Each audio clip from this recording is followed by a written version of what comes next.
বাবা তারকেশ্বরের জন্য জল ঢালতে ভাই মা ও তার কয়েকজন বন্ধু বান্ধবও গিয়েছিল। সবাই ফিরে এসেছে, তাই মাকে আগে প্রণাম করলাম। আজকের ভিডিওটি শুরু করি হর হর মহাদেব বলে। মহাদেবের জন্য পাগল না হলে এবং মহাদেবের জন্য ভক্তি নিষ্ঠা মনে না থাকলে এই ৪৫ কিলোমিটার রাস্তা খালি পায়ে অতিক্রম করা খুবই কষ্টকর।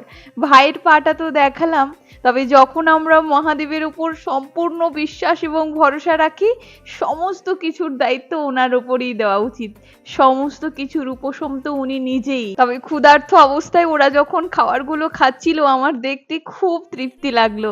তবে বাবাইদা জুতো পরে গেছিল, জুতোটি মাকে দিয়েছে। হাঁটতে খুব অসুবিধা হচ্ছিল, তাই বাবাইদাকে আমার জুতোটা দিয়ে এবার চললাম ট্রেন ধরতে। আজকের ভিডিওটি এতটাই রাখলাম, দেখা হচ্ছে কাল তোমাদের সাথে আর একটি নতুন ভিডিওতে। সবাই ভালো থেকো।